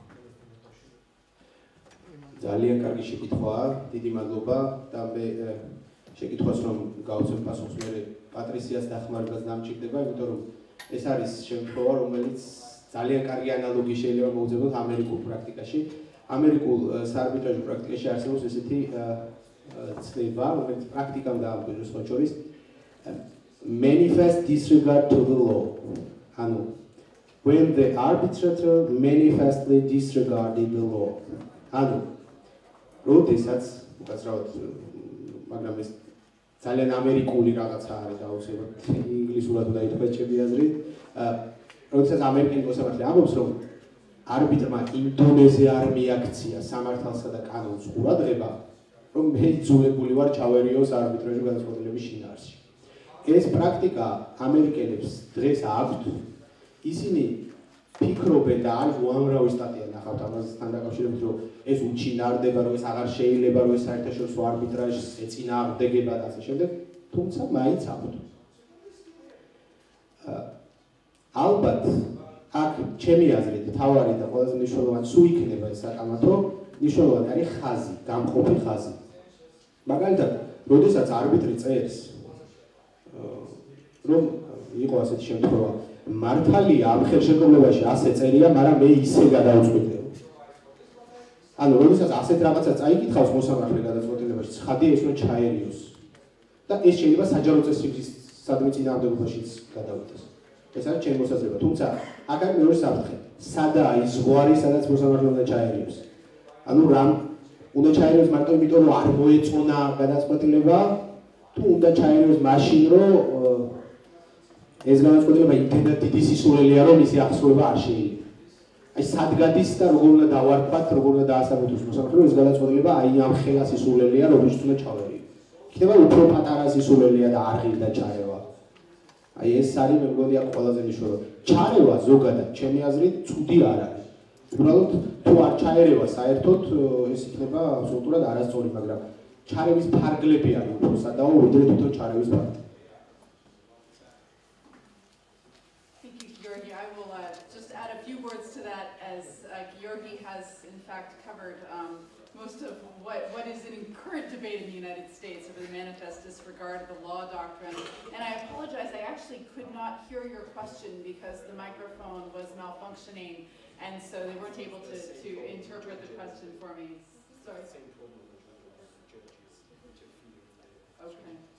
So as Georgi pointed out, it's often difficult to reconcile what have been termed to be the exclusive grounds for either setting aside or refusing to enforce an award under the New York Convention, with the tendency of courts to want to guard their guard against particular abuses of the system.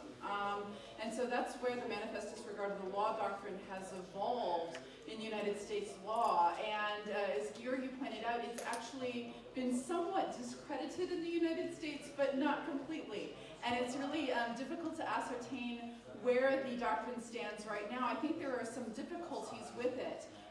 The U.S. appellate courts have actually split as to whether the manifest disregard of the law doctrine is still good law in the United States. And we do expect that this may be taken up by the U.S. Supreme Court in the next few years. But I think what's interesting to me is to see how the particular concerns that are behind this doctrine also gel with the public interest exception under the New York Convention, and whether the two can overlap, whether they can be coextensive, or whether they're mutually exclusive. And Georgi pointed out the difficulty of ascertaining as a judge where the threshold is. When should something be considered a manifest disregard? And one of the particular difficulties that the U.S. cases have discussed is you've got to prove that the judge knew the law and specifically decided not to apply it. I mean, you've got to prove that the arbitral panel knew the law and specifically decided not to apply it. And normally, especially in a system in which you don't have a lot of opinions necessarily, or full opinions issued by the panels, that's a very difficult threshold to get past. And so one of the things I'd like to point out is that manifest disregard of the law doctrine is a particular U.S. doctrine that doesn't generally apply to foreign arbitral awards, but some international awards or awards involving international parties that are decided in the U.S., so that there is some overlap of jurisdiction with the New York Convention, but it also would not apply to a third-party award trying to be enforced in the U.S. Thank you. I have a question to both colleagues. That's why I think it's more appropriate to ask in English. The first one is, what do you think is the extent of the freedom of state to waive the sovereignty in the contract?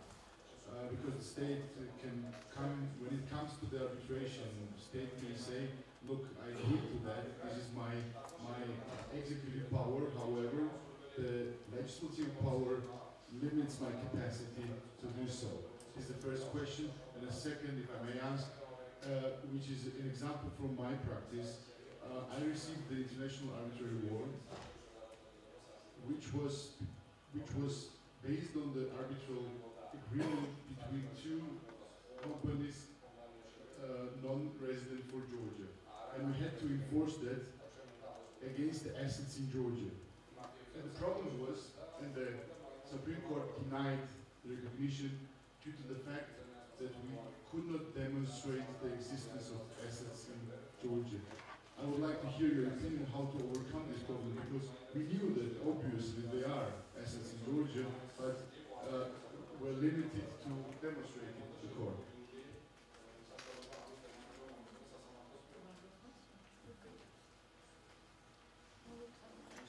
მადლობა ძალიან კარგი შეკითხვაა. აქ ვიცი გადაწყვეტილება. აქ პრობლემა არის ძირითადად, ანუ სულ ტექნიკური ხასიათი არის, რომელიც ვერ გადალახა რატომღაც უზენაესმა სასამართლომ. ანუ მოვალის ადგილსამყოფელი. ანუ საახსოვრო ფუნქციას რომ ამოწერს, უნდა იცით რომ რეკვიზიტები არის მოვალის ადგილსამყოფელი, უდული მისამართი და რაღაცა.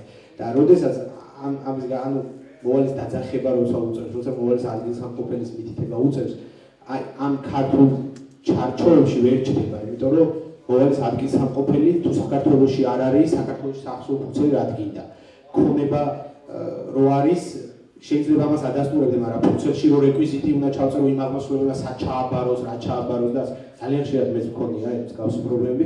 ძირითადი პრობლემა არის ეს, რაც რა თქმა უნდა არაა სწორი, იმიტომ რომ როდესაც არსებობს ქონება და როდესაც ადასტურებს სუბიექტის არსებობას, ერთადერთი მე პირადადაც მქონია გავსი პრობლემა და ის სხვა შორის დადებითად გადაწყდა, იყო ის რომ იქამდე მივიდა უზენაეს სასამართლო, რომ ლეგალიზებული დოკუმენტები წარუდგინეთ, რომ ის სუბიექტი რეალურად მართლა არსებობდა იმ ქვეყნის სამართლის მიხედვით, როგორც სუბიექტი და მისთვის ჩაბარება შესაძლებელი იყო.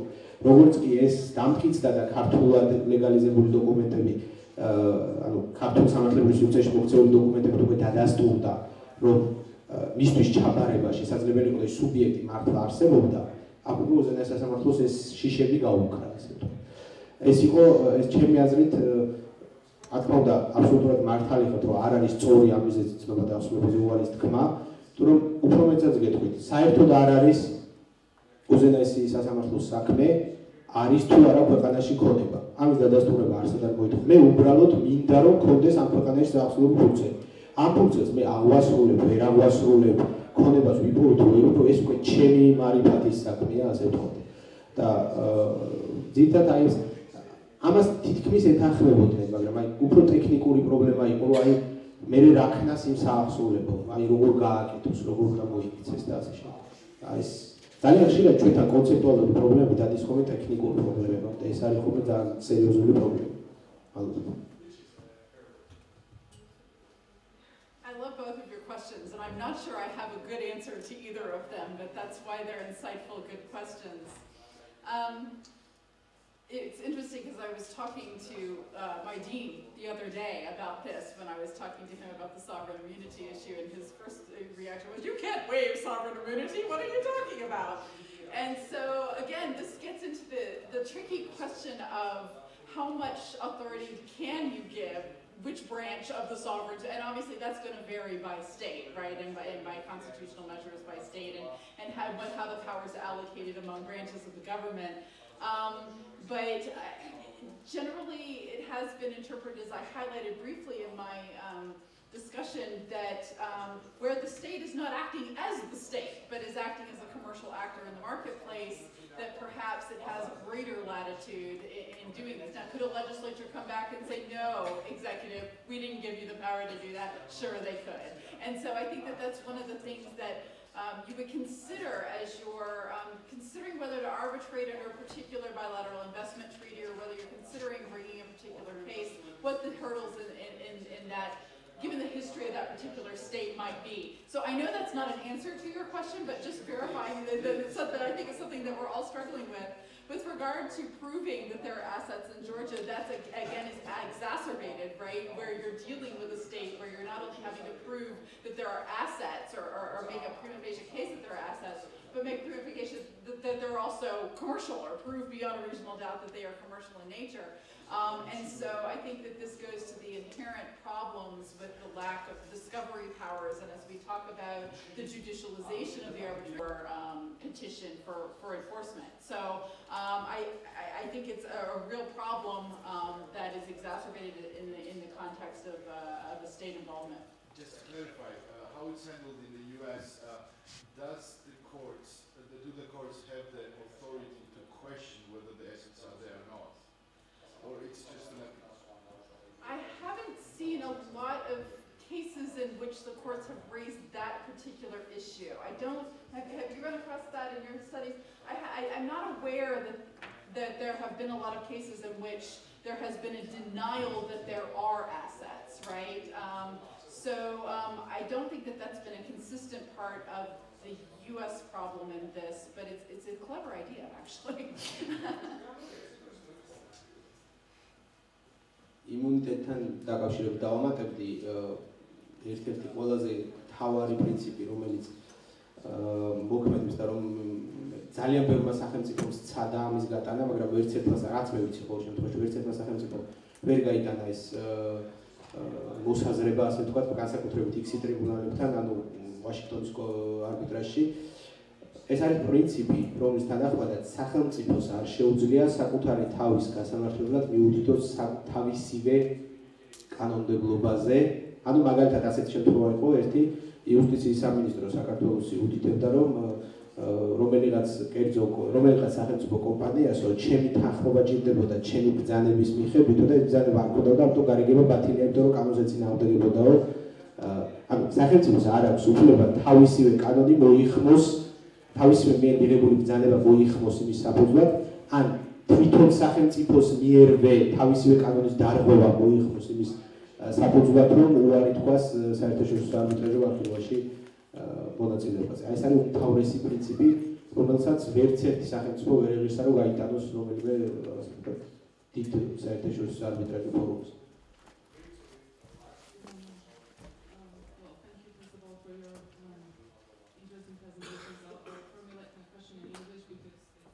Directed to both of the presenters.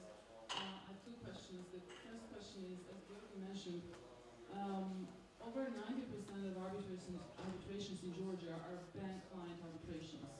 When the financial institutions put arbitration clauses in their standard form contracts, which the parties with inferior bargaining power don't really get to negotiate. I know there's an unsettled position in the US, especially in view of the recent arbitration fairness bill protecting the consumers and arbitration clauses in consumer contracts and employment contracts. Do you think that consumers should be protected against such forced arbitrations? And the question to Georgi is, why do you think that arbitration is not so popular, business-to-business arbitration, meaning why is it that over 90% are mainly bank client arbitrations, and for some reason the business people, the parties with equal bargaining powers, business-to-business arbitration is not so popular? And well, how can we ensure that situation? Why do you think that's Thank you. Okay, thank you. I'll address the U.S. question first. I think that part of the motivation behind that recent initiative is a concern that this is part of a larger concern about protecting consumers, not only in the U.S. but elsewhere, right? And so the question I think to be asked is how much of this should be done through the core arbitration channels and how much of this should be done through other channels. The way it intersects, obviously, with the international system is whether the contract can be held invalid and therefore prompting a refusal to enforce.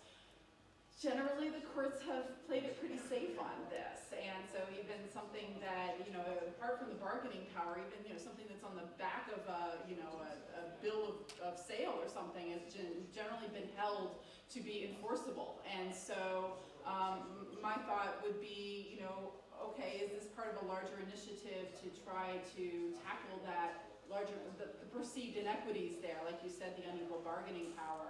But I would say I haven't seen evidence under the U.S. arbitration system that this is something that has been directly tackled by the arbitration laws, certainly not in the way the courts have interpreted their duties to set aside awards or refuse to enforce awards based on invalidity. მადლობა, ძალიან საინტერესო შეკითხვაა. ერთი რეალური შემთხვევით უპასუხებ ამ შეკითხვას. ერთ-ერთმა ჩემმა სტუდენტმა დაამერიკა, რომელიც მუშაობს ძალიან დიდ კომპანიაში, ამ კომპანიას აქვს უზარმაზარი რაოდენობით უძრავი ქონება სხვა ქონებებთან ერთად და ერთ-ერთმა კომერციულმა ბანკმა თბილისში გადაწყვეტა ამ ქონებების დაქირავება. ანუ 5-6 ადგილი უნდა დაიქირავებინა თბილისში, რომ ფილიალები გაიხსნა. მოხდებით, ახლა ბანკების ფილიალების დაქირავება თითოს ქირა თუ არ ვწდები, თვეში იყო ალბათ $25,000 თითო ოფისის. ჯამში გამოდიოდა ძალიან დიდი თანხა, წლიურად უნდა გადაეხადათ ეს ქირა და თუ გავამრავლებთ საკმაოდ დიდ თანხას მივიღებთ და ხელშეკრულებაზე ძალიან დეტალურად მუშაობდა ორივე იურიდიული ჯგუფი, ერთი კომპანიის და მეორე ბანკის და მიადგნენ დავით გადაწყვეტის მოულს. რა უყოთ ამას? მოდი სასამართლო არ გვინდა, ამაზე შეთანხმდნენ. არბიტრაჟი გვინდა, ამაზე შეთანხმდნენ. რომელი არბიტრაჟი გვინდა? ვერ შეთანხმდნენ. და წავიდნენ სასამართლოში. ანუ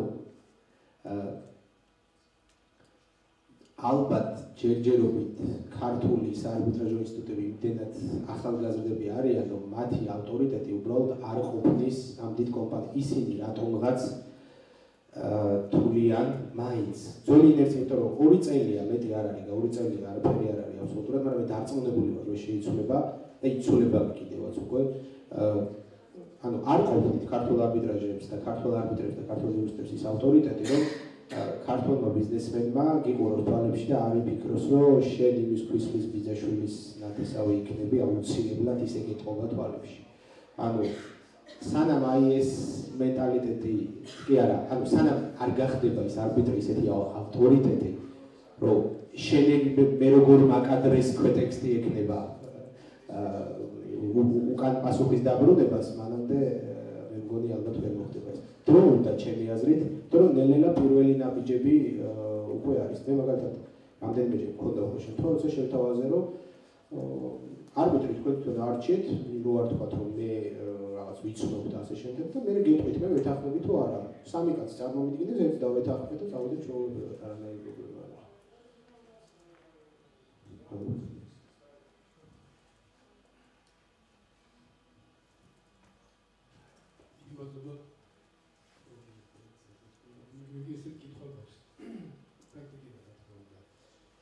სასაცილო ხელშეკრულებაზე, სასაცილო ხელშეკრულებაზე ჩადებული იყო კომპენსაციის დასმით სიტყვა ჯარიმი. ცნობისა და დასკვნების დროს საპილაციო სასამართლოს ერთმა მოსავალს და აქ მომთხოვს სულად მეორე თქვა ჯარიმის ძინავება საჯარო ეკლესიაში გავა. თლიანად აქვე ჩავიკითხები, თლიანად გადაწყვეტილება გააუქმა. გასაგებია. ერთია რა თქმა უნდა, სწორ ამის გადაწყვეტილებიდან მთელი საწინააღმდეგო არც ერთ ხარის არ გასაჩვენებელი უსულყრება და არც მიუხედავად ამისა, ანუ ერთ შემთხვევაში ერთ შეგულებაში სულად აკმაყოფილდა, მეორე შემთხვევაში საჯარო ინტერესებიდან გამომდინარე ჯარიმა გაუქმდა. მაგრამ ესეთი ხარი ვერ ასაჩივრებს. ანუ თქვენ უთითებთ იმაზე, რომ არ საჩივდება სააპელაციო გადაწყვეტილება ცნობასთან და აღსრულებასთან დაკავშირებით. ანუ შეიძლება გაავიწყოს დასაძლებელი, მაგრამ თუ იმ შემთხვევაში მართალი არის ამ შემთხვევაში, თუ დაზარალდა თქვა ეს ფარი. თუ იქ დაწესებული იქნება სასამართლო, თუ ის სხვადასხვა მოსავალს. გასაგებია, ამაზე ძალიან ბევრი მიფიქრია, მე პირადადაც და ძალიან ხშირად მქონია დისკუსია მოსამართლეებთანაც და ასე ვთქვათ, იუსტიციის სამინისტროს წარმომადგენლებთან, ვინც ამ კანონის ინიციირებაში იღებდნენ მონაწილეობას. აქ არის ორი ინტერესი ეჯახება ერთმანეთს, რომელიც ვერანაირად ვერ თანხდება, ანუ აქ არ არსებობს ის ორივე მხარე რომ მოგებული დარჩეს ესეთი ასე ვთქვათ გადაწყვეტა. ანუ ერთი მხრივ არის დაგვიდით ახლა ვიცით ჩვენ ძალიან კარგად რამდენი ხანი იწერება გასაჩივრება. თუ აპელაცია თუ უზენაეში გასაჩივრებით, თუმცა სანამ ის იმ პროცედურის მიხედვით იქ დასაშვებად ცნობს თუ არ ცნობს თუ ასე შემდეგ. თუ ამ დროს მე აღსრულება გამიჩნდა, მაშინ არბიტრაჟის ეფექტურობა რაში გამოიხატება? მაშინ არბიტრაჟი კლავთ როგორც ეფექტურ მექანიზმს, თუ ჩვენ აღსრულების გასაჩივრებას დავუშვებთ. თუ არ დავუშვებთ, გვაქვს ისეთი გადაწყვეტილებები, რომლებიც ვიღაცებს არ მოწონთ და უნდათ რომ გაასაჩივროთ. შუალედი აქ შეიძლება მაგალითად ერთ-ერთ დისკუსიას წარმოიჭრა ესეთი ეს რომ მოდი დაუშვათო გასაჩივრებაო, მარაო ამავე დროს გადაწყვეტილების აღსრულება არ შეჩერდესო. ანუ იმ ხარემ წაიღოს გადაწყვეტილება აღსასრულებლად, ეფექტურად რო წავიდეს და თან ამავე დროს შექონდეს უფლება, მაგრამ მე მოდის აღსრულების შებრუნება, ხო რომ მოიგოს ამან და ამიტომ ეს ისეთი თემაა, რომელიც ერთ ცალსახად ვერ გადაწყდება და ასე დროს, როცა ასეთ საკითხები არის, ამას ამერიკელები ეძახიან zero sum thinking, ანუ როდესაც ნულზე დადის, არ არსებობს win-win, ორი გადაწყვეტილება არ არის, რომ ორივე მხარე მოგებული იყოს, ერთი აუცილებლად გაფუჭდება რომელიღაცის რაღაცა. ამიტომ აქ როცა ასეთი რაღაცა ხდება, ხოლმე სახელმწიფოები უბრალოდ ირჩევენ. ან ირჩევენ ერთს, ან ირჩევენ მეორეს. ჩვენ ავირჩიეთ ეს, და თუ კარგად დავფიქრდებით, მაინც ჯობია ეს. მე ყოველ შემთხვევაში ეფექტურად აღსრულებული საახსოვრო ფუნქციები მირჩევნია 10-დან 9 გადაწყვეტილებაზე კარგად, ვიდრე ერთი გადაწყვეტილება, რომელიც კი იყო არასწორი. სტატისტიკისთვის ვამბობ უბრალოდ. კი იყო არასწორი, მაგრამ მაინც რაღაც ასე. იმიტომ რომ იმ ვიღაცა ერთისთვის ის 9 უნდა გაჩერდეს მე. აი ეს არის რა პრობლემა ჩემი აზრით. Nadia, do we have time for further questions or do we need to end the day? Have we time? I have a question to both of you. Are you familiar with the international practice of the arbitration agreements?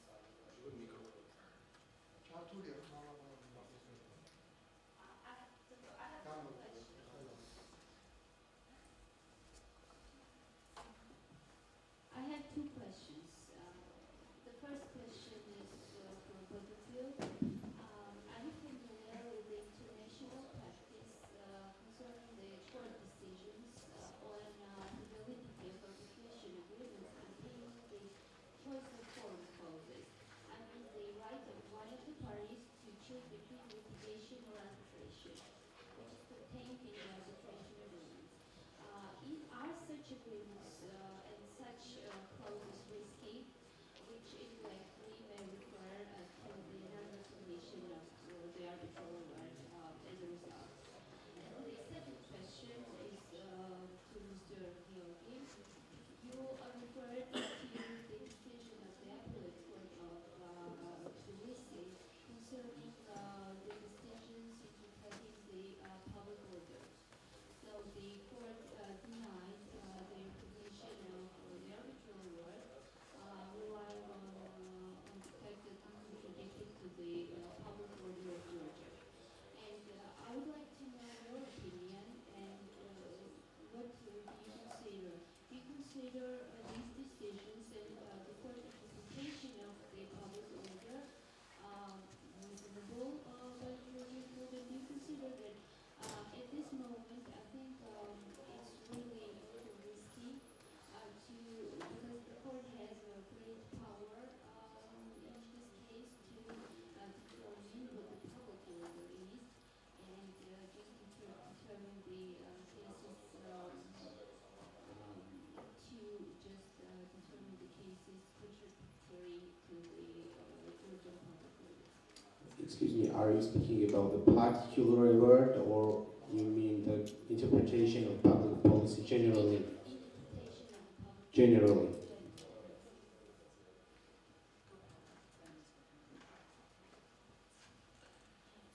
ზოგადად რაც შეეხება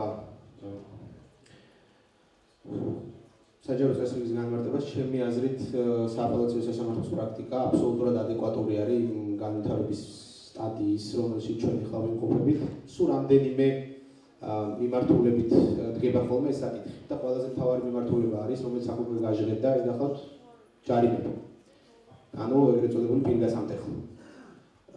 და პირგასამტეხლოს ოდენობა ეწინააღმდეგება თუ არა ქართულ საჯარო წესრიგს, ეს საკითხი დგება ხოლმე ქართულ სასამართლოში. ჩემი აზრით აბსოლუტურად სამართლიანად დგება, აბსოლუტურად სამართლიანად სასამართლო ამცირებს ხოლმე ძალიან მაღალი როდესაც პირგასამტეხლო არის ძალიან მაღალი.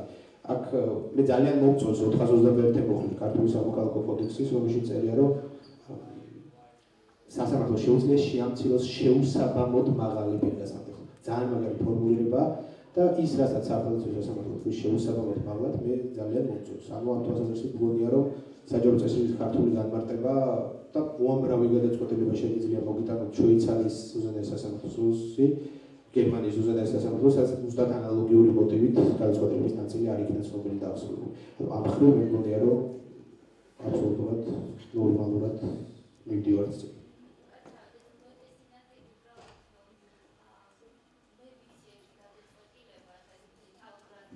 ამიტომ ვკითხეთ, კონკრეტულს გულისხმობთ რამეს თქვა თუ გენერალურად?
გასაგებია, პირადად ჩემი აზრით თუ გაინტერესებთ, მე მიმაჩნია, რომ ქართული სასამართლო აბსოლუტურად არის მზად საჯარო წესრიგის განმარტებისთვის, ჩვენი ვერ განმარტავს პირადად ჩემი აზრით. რაც შეეხება კონკრეტულ შემთხვევას, როდესაც არბიტრაჟის დაფუძნებელი და კომპანიის დაფუძნებელი ერთიგივე ვიღაცა იყო, შეიძლება ვიკამათოთ იყო თუ არა საჯარო წესრიგის დარღვევა, მაგრამ გონივრული ეჭვი რომ საჯარო წესრიგის დარღვევა იყო, ხო არსებობს. კაცი, რომელიც არბიტრაჟის დამფუძნებელია და თან იმავე კომპანიის დამფუძნებელია, რომელიც მის დავას იხინოს. ფრთიანი ანგელოზიც რო იყოს და თუ ფრთიანი ანგელოზია, მაშინ არ დაუშვებთ რაღაცას. მე იგივე მგონია ყოველ შემთხვევაში. Could I make a suggestion? I've seen about 15 people leave in the past 5 minutes, and I think maybe we need to close the session. I'm sure that both Georgi and I would be happy to remain up here if individuals would like to follow up with individual questions. So thank you very much.